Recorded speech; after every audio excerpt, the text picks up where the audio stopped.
আসসালামু আলাইকুম এভরিওয়ান।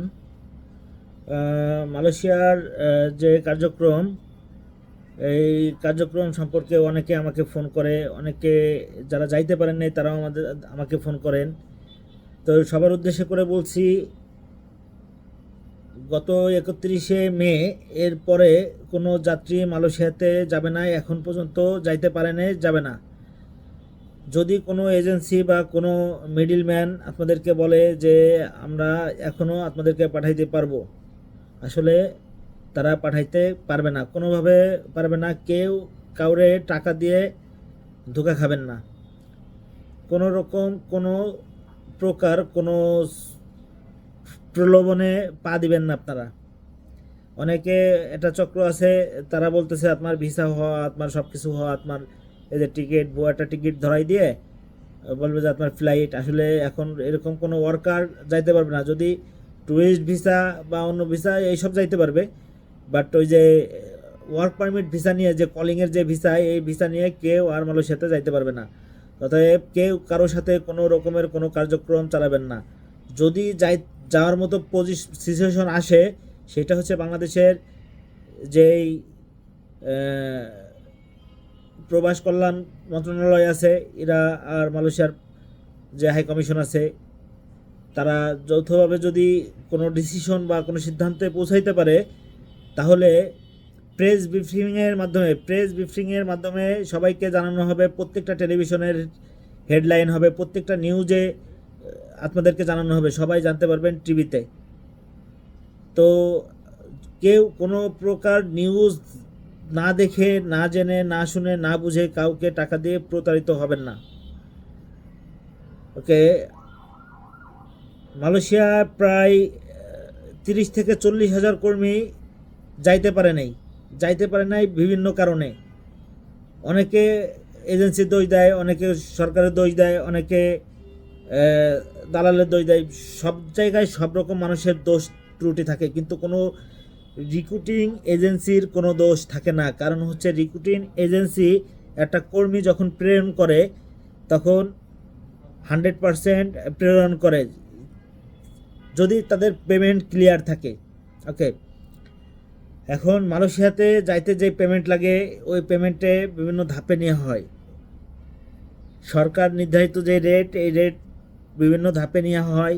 যেমন আপনারা ডাইরেক্ট অফিসের সাথে আসেন না, আপনারা আসেন একজন মিডলম্যান, যারা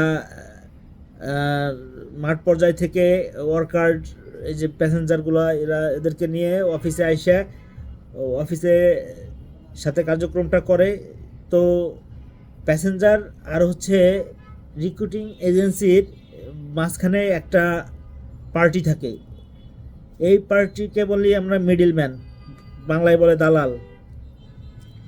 তো এই দালাল, কিছু কিছু দালাল আছে, সবাই না, কিছু কিছু দালাল আছে ওয়ার্কার থেকে, যে প্যাসেঞ্জার তার থেকে টাকা নিয়ে খেয়ে ফেলার পরে অফিসে ঠিকঠাক পেমেন্ট দিতে পারে না, তখন তাদের ফ্লাইট ক্যান্সেল হয়। ওকে। রিক্রুটিং এজেন্সি টাকা ছাড়া কীভাবে ফ্লাইট দিবে? তো যারা যারা না যাইতে পারছেন, আর কোনো অর্থনৈতিক লেনদেন কারোর সাথে করবেন না।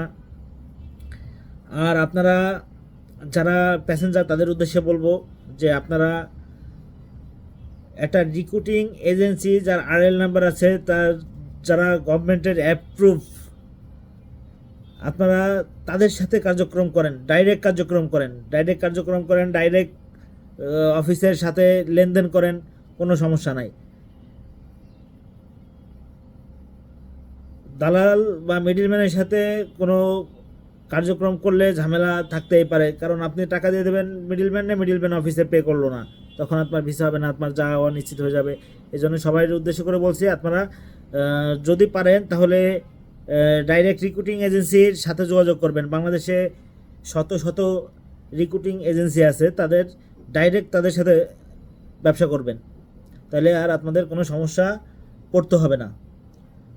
আর মালয়েশিয়া যেসব কর্মী আপনারা গেছেন, অবশ্যই বিভিন্ন ক্যাটাগরির ভিসা থাকে, বিভিন্ন ক্যাটাগরিতে আপনারা গেছেন, হয়তো দু একটা কোম্পানি ঝামেলা থাকতেই পারে।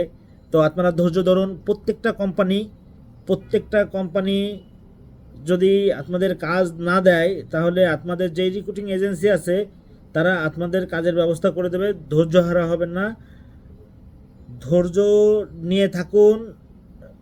অনেকে আছে 2 মাস 3 মাস কাজ পাচ্ছে না, অনেকে আছে 6 মাস কাজ পাচ্ছে না, অনেকে আছে দেশে চলে আসতেছেন।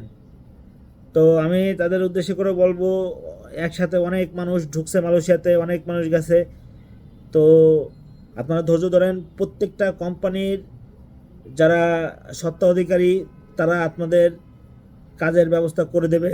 আর আমাদের মাধ্যমে যারা গেছেন তারা যদি ডাইরেক্ট ভিসা, কোম্পানি ভিসা নিয়ে গেছেন, তারা কাজ পাচ্ছেন না, অবশ্যই আমার কোম্পানি করে দিবে, সব করে দিবে। আপনারা অবশ্যই আমার কোম্পানিতে এত মানে কাজ না পাওয়ার সংখ্যা খুবই কম, 2-1টা কোম্পানি আছে একটু ঝামেলার, তো এটা করে দেবে, কাজ আপনারা পাবেন। আপনারা কোনো টেনশন করেন না। আপনারা গরিব মানুষ, আপনারা কেউ টাকা সুদের উপর নিয়ে গেছেন, কেউ গরু বিক্রি করে গেছেন, কেউ জমি বিক্রি করে গেছেন।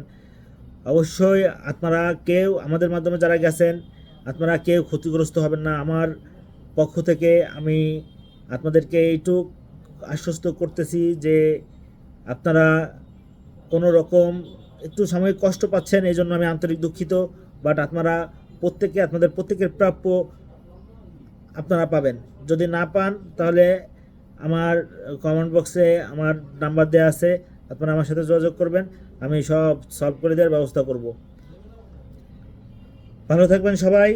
আপাতত আমাদের মালয়েশিয়ান কার্যক্রম অফ আছে, আমরা এখন আর কোনো দেশের নিয়ে কাজ করতেছি না।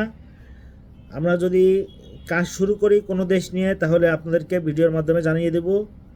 তো ভালো থাকবেন সবাইকে, আসসালামু আলাইকুম। দোয়া করবেন সবাই আমার জন্য। আল্লাহ হাফেজ।